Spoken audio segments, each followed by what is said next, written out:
Trenton Journal is for people who won't take no for an answer. Trenton Journal is for community leaders. Trenton Journal is for people who won't settle.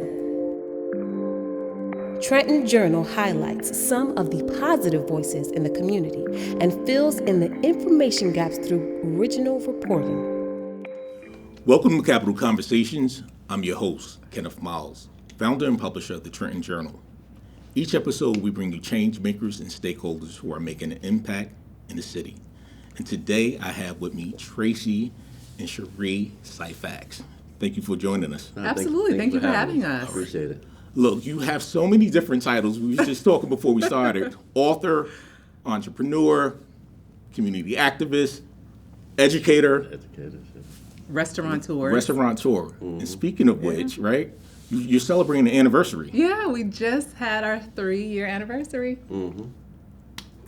Booker's. At Booker's Restaurant Bar Absolutely. in West Philadelphia, yes, at 5021 Baltimore Avenue. Mm-hmm. How did the two of you meet? Well, we met during the pandemic. We met online during the pandemic. We were both, as soon as the country shut down, we both was already dating online.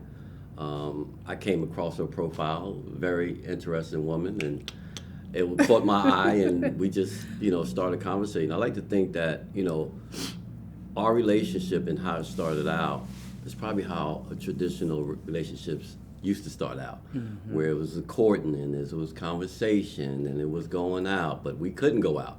So everything that we did for 4 to 5 months before we got together was basically all online. So we ate dinner together online. We watched comedy shows online. We just talked and just got to know each other while we were locked down. And I think that was the foundation of our relationship and how it started out, and which I think allowed us to build upon what was already between us both. So it was great. It was dating online works. It does. It can. Absolutely. Not for everybody. Not for everybody. Absolutely. But it can, but dating in real life doesn't work for everybody either. Absolutely. And so there's no real difference. I mean, I had bad relationships with people that I've met in real life, and I ended up marrying the person that I dated online. So, it just gives you another vehicle to be out there to attract and meet somebody. So if you're having trouble in real life and online, you may have to think about what you're attracting. Yeah. But now, so you went from dating, you guys got married, but not only are you married, but you're in business together. What is that like, and how do you make it work? I think the ways that we make it work, and as you know, Cheri has a corporate background. I have more of a colorful street background of how I came into entrepreneurship, and I think the combination of my experience and her experience has been the secret sauce that has allowed us to bring both of those together. And it's not easy to operate multiple multi-million-dollar businesses. Booker's is a multi-million-dollar business. We do real estate development. We have a commercial snow removal business. We teach in 8 different prisons, 8 different juvenile facilities, and 5 New Jersey adult prisons in New Jersey. So it's not easy to have those enterprises and be able to have them function at a high level if you don't have people with different views. And I like to think that her corporate view and my knowledge of 30 years of experience of being an entrepreneur, those two combinations have really been the secret sauce that allow us to not only run multiple businesses together, but to be successful at doing it. Yeah. And I think in that we learned, and it wasn't always easy in the beginning, because I'm A-type, I'm a driver, I'm really competitive. I've got a certain way, and had to be that way, right? I was in technology first, coming from the Bay Area and Silicon Valley, and then transitioned careers later in my life into medical devices. So both very white, male-dominated industries, and in order to be successful, you just have to be better and best and assert yourself. So Tracey didn't see that side of me because obviously we met during the pandemic, and I would travel to work and then I would come home and then we'd be fine. But when we decided that, we would do our businesses together, you see that side of me. And he's like, hold on. But what we had to ultimately come to was really respect the lanes that we have, and they're different. the stuff that Tracey can do is very different than the things that I do. And how we've settled into it is that he has the parts of the business that he runs, and then I have the parts of the business that I run. And I have to respect his space and trust it, and then he has to respect my space and trust it. So that has been really, really a good combination. And to Tracey's point, we have so many things that are constantly happening that if we didn't do it like that, then it could be problematic. And I tell people, I've joked with people online in different places, and I'm like, I always love my husband. I don't always like my business partner, and that happens. But ultimately, from a relational perspective, we are clear on our goals. We have a certain timeline. We have a certain place we, want to be when we choose to kind of leave our businesses, and we're really focused in on that. But then we also know who and how we want to impact people along the way. I want you to speak specifically to the importance of Black women becoming an entrepreneur in this climate. Well, since so many were doged and laid off, and even though DEI initiatives are more supportive of white women, we know that whatever the safety nets are, whatever the dollars are, they're not for us as far as, corporate in the corporate environment. The spaces are not kind to us. You can look at, all the women that were laid off. You can look at the president of Harvard and just different things like that to see those examples. And even how like Letitia James and other folks have been treated, by the administration. So when you're at the whim of someone, you have to make sure that you protect yourself and that you're not as exposed to relying on them to whereas if something that they take from you is impactful, it can, put you in a situation where you're not able to feed your family. So from that perspective, if you get it your own, then it's more difficult for others to take from you. So if you build from, your own talents, your own passion, and you blaze your own trail, then again, it's just you're less impacted by the things that are going on around you. And even for us, we've had to pivot. I mean, in this climate, in this economy, our market was impacted. So, when you think about restaurants, the margins are already slim. But fortunately, that's where my background came in, my business acumen. It's like, okay, how do we make sure that our labor is where it needs to be? How do we make sure that we're not just stuck storing things in inventory and we've made our PARs consistent with what our projections are and just things like that. Little things that, a lot of restaurateurs don't think about, but because I'm not a restaurateur and I'm more of a business person, we're able to think about. So even within your own business, when there are things happening around you, you can impact your bottom line because you can do all the pivoting that you need to do. Do I need to market my catering more? Do I need to, because my margins are higher there, do I need to get out to businesses more often? Those types of things. In the construct of being an executive employee, I don't have that freedom. I have a territory, I have a certain amount of people I can talk to, but in a business, that's endless. So I think that is why it's really, really important for Black women to be entrepreneurial minded, because there's so many things that we can do that the government can't impact as much. Tracey, how has Trenton developed you into the entrepreneur you are today?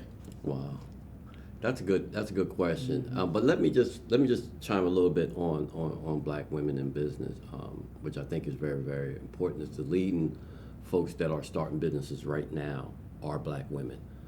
So they're leading in that space. But I like to think that when we look at our community as a whole, the Black community as a whole, the fact of the matter is, and I talk about this in my book, I grew up in the 70s in Trenton.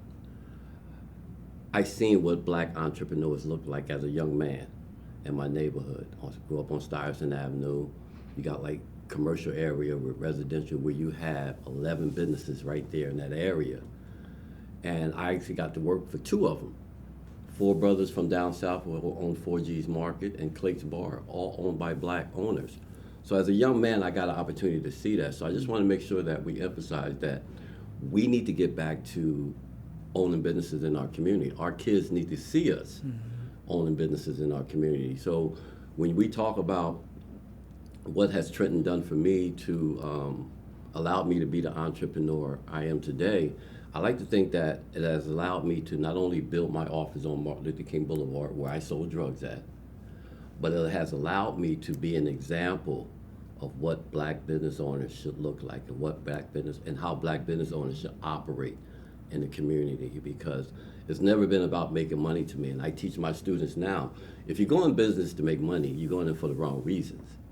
If you go in business to satisfy customers, to create a brand, to create a legacy that's going to last for a long time, the money's going to come. Mm-hmm. And Trenton has taught me that, not just from my 17 years in the streets as a former drug-addicted drug dealer, everything that I learned from that process, but everything that I've learned over the past 33 years now that I've been an entrepreneur has developed me. And as you know, Kenny, all my years have been here. I've been living in Trenton. I'm 63 years old. I've lived in Trenton for 61 years. So I've been here all my life. So everything that I've been, everything that I have become and have done it right here in Trenton. And Trenton has helped me in so many ways to realize all my dreams. Absolutely. I want to know what happened to the black businesses. When did the decline come? The decline, I think, especially in Trenton, after the riots, after the Martin Luther King's death, after the riots of the late 60s and early 70s, manufacture here in the city of Trenton packed up and left. We used to have General Motors. General Motors in Ewan Township on Parkway Avenue was the big factory where a lot of blacks from my community had good paying jobs. They drove nice cars, nice Cadillacs, or GMCs, the new cars and everything. So, if you had a job at General Motors, you were viewed as being a person who was well off, who had a career in front of them, that had a future in front of them because you had a good paying job at GM.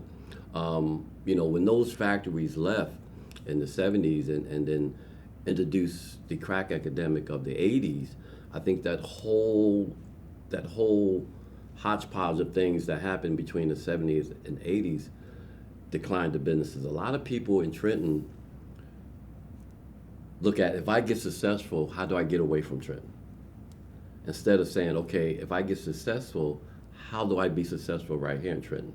Trenton has a lot of opportunities available for people that look like us. We don't do enough to take advantage of those opportunities. So when we talk about how did we lose black businesses in the 70s and 80s, we just walked away. We said we cannot be successful here. I'm gonna sell my business, I'm gonna get out of the business, and I'm gonna go move into the suburbs or move away from here to be away from the trouble. But what we found out is that no matter where you go, trouble is everywhere. Maybe not on the scale of a city, but trouble is everywhere. And I like to think that living here in Trenton, New Jersey, has allowed me to live in a space where I know what it used to be, and I can see what I know it can be. As someone who's traveled all around the country, all around the world, I get opportunities to see other cities, other states, other countries, and I get to see the potential what I know that's here in Trenton. So I think, black businesses here in Trenton, the reason why I love teaching entrepreneurship today is because it allows me to paint a picture of what this city can not only be, but what the black entrepreneur could be. So you see the value in this city? I see the value, absolutely. What does the city need to revitalize the downtown market? Oh gosh, it needs a lot. It needs a lot. A couple things. I would say an anchor business. So you've got life science businesses. You've got businesses that are in areas like a Boston where it's really expensive to live there for students that graduate from Harvard. So where do you make affordable living? It's very affordable to still live here. And maybe attract that business and say, now you have a pipeline for those Harvard students to now live and afford a place where they can afford, because they can't afford to live in Boston because it's so expensive. And so jobs that you get coming out of college, even at a Harvard level, you may not be able to afford to live in that area. So if you have like a life science business or technology, those technology hubs, now you've got not only other geographies that can come to, Trenton, but just around here. We've got within about 100 miles of us, we've got several, universities and several institutions. So now they're in an urban area because college folks want to be in an urban area where they can go out and go to bars and go to restaurants and go to the theater and things like that.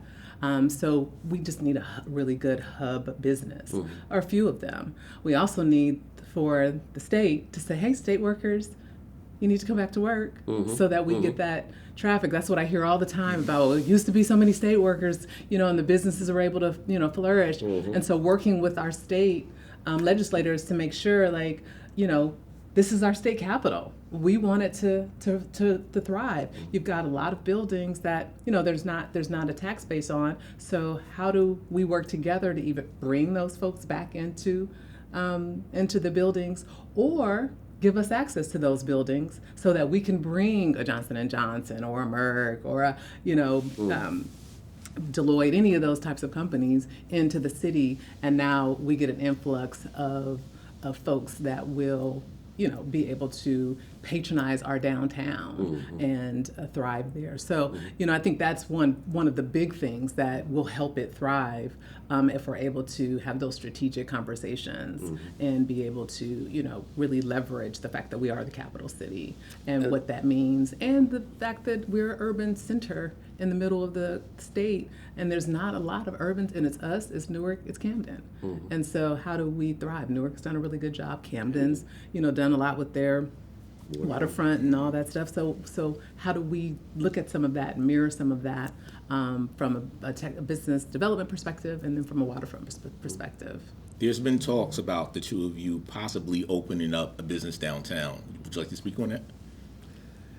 Yeah, it's we've entered talks about and doing this, and just let me just say too that as someone who grew up in Trenton, who knows what downtown was in the 70s and in the 70s and even in the late 60s, I recognize also that we have a marketing problem, we have a branding problem. The perception is that Trenton is not safe, downtown is not safe, and downtown is safe. Let's just say that and put that out there. Downtown is safe.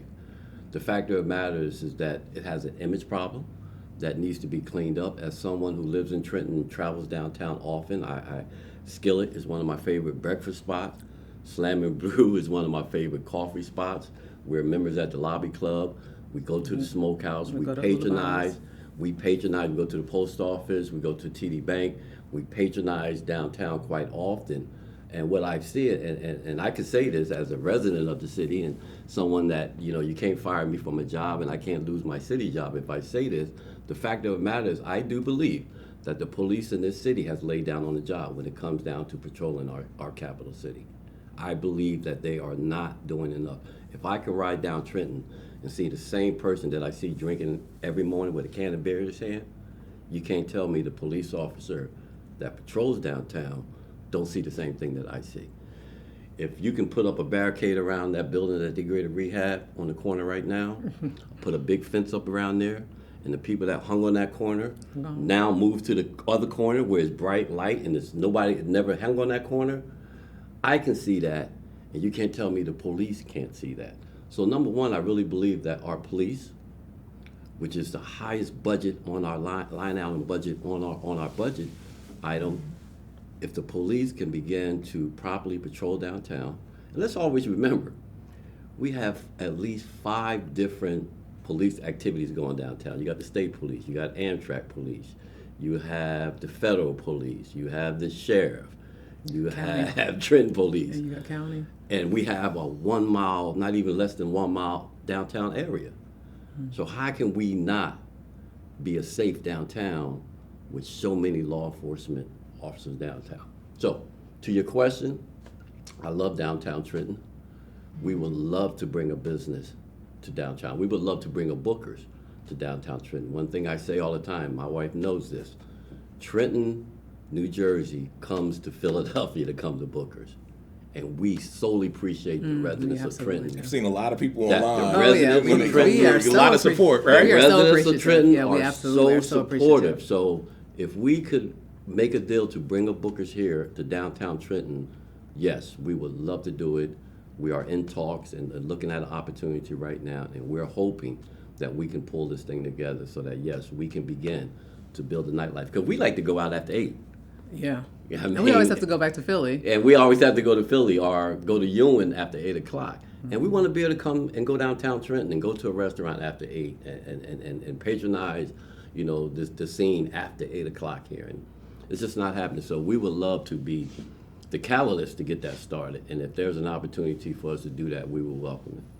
And I love what Tracey says about the marketing problem, because I believe that as well. We talk about messaging a lot, and what people, you hear something enough, you believe it. So I hear a bunch of slogans like, they've counted us out. We're, unforgotten people, and we're this.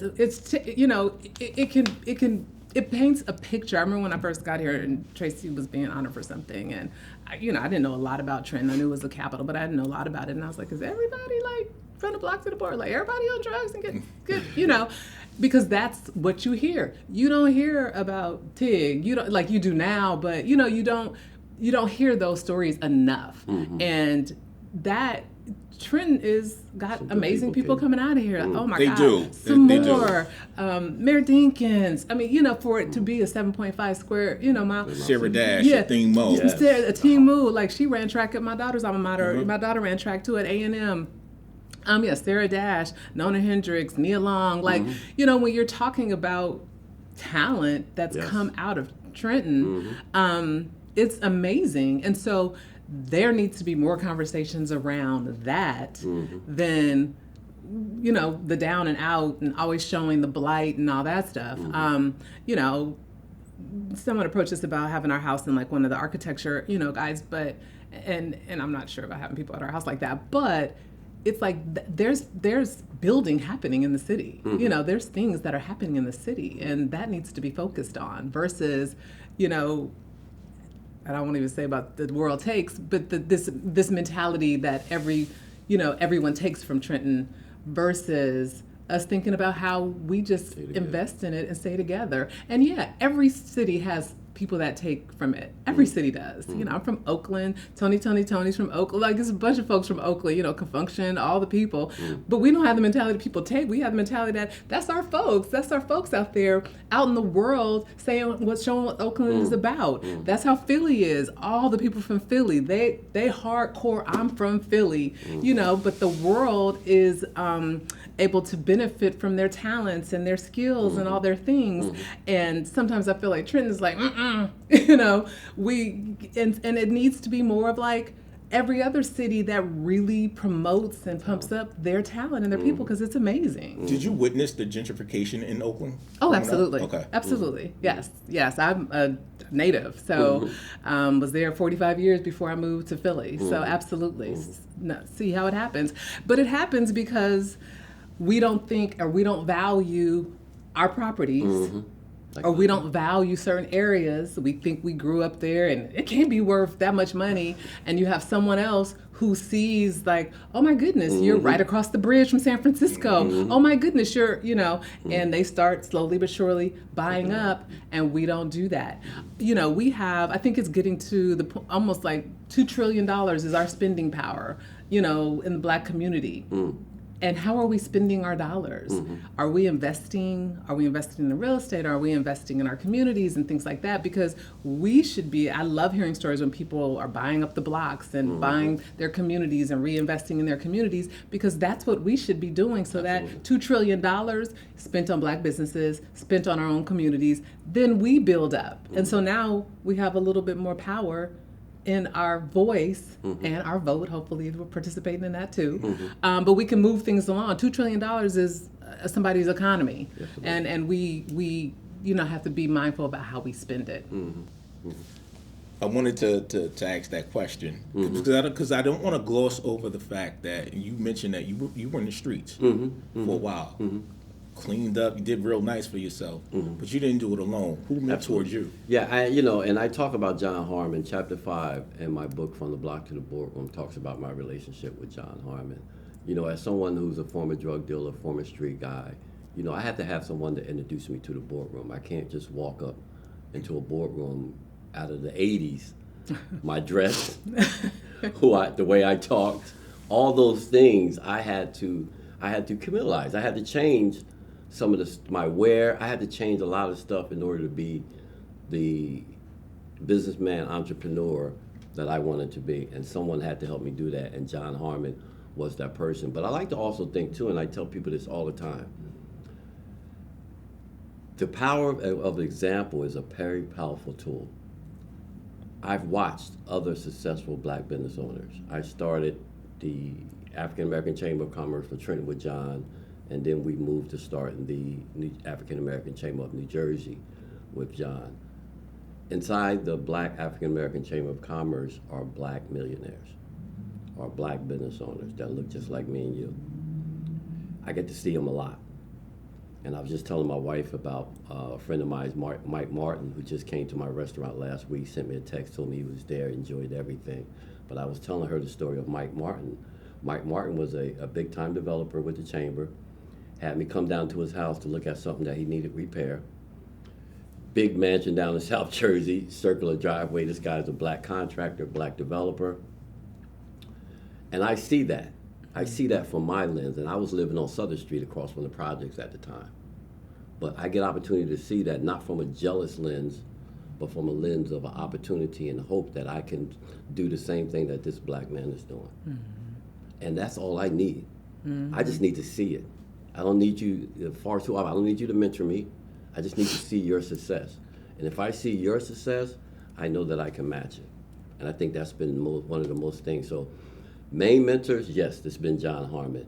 But I've had thousands of mentors. Glenn Martin, so many formerly incarcerated people that I know that have run for political office, that own multi-million-dollar businesses, that are doing Chiefs very in Africa. good. Yeah, chiefs in Africa, mayors down in Memphis that are formerly incarcerated people. Mm-hmm. So I get an opportunity to be around successful people, and then, that example flows on to me. And it's not, it's just an inspiration to see that for me. Mm-hmm. And I like to tell people all the time, I don't need you to mentor me. I mean, I don't need to mentor you.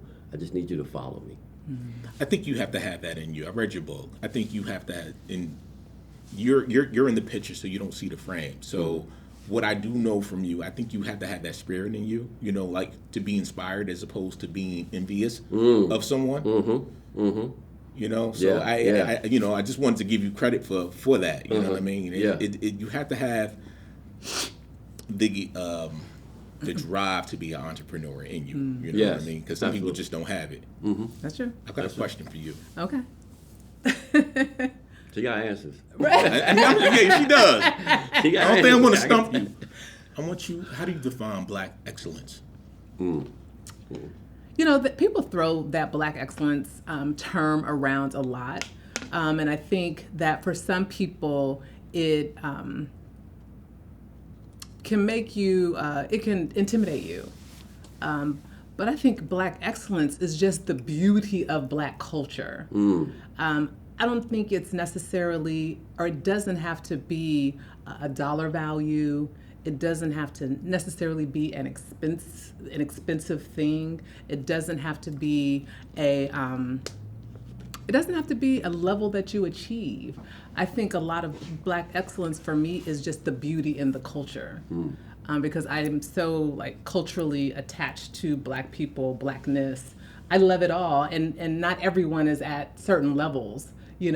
They are, people have wit, there's a swag, there's a way that we look, there's the way that we do our hair, there's confidence in just who we are, and I think all that is black excellence. Yeah.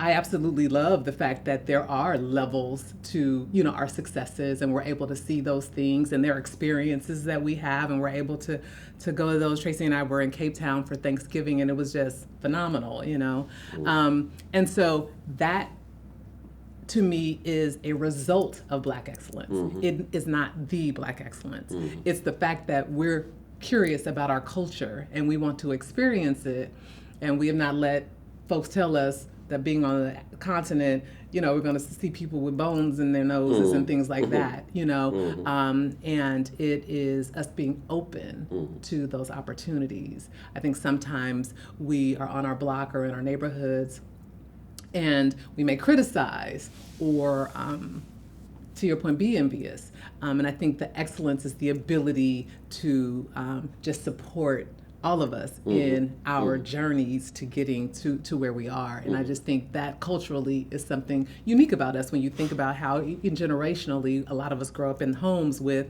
our aunts and our cousins and our grandmothers and then things like that, and how we have family reunions and all those things. To me, all that is like at the excellence of Blackness. And I like to think that, we are the culture. When you look at food, style, clothing, if America didn't have Black folks, they would have to invent us. That's just it. Well, thank you for joining me. I appreciate it. Thank Thank you. you for having Appreciate us. having We appreciate it.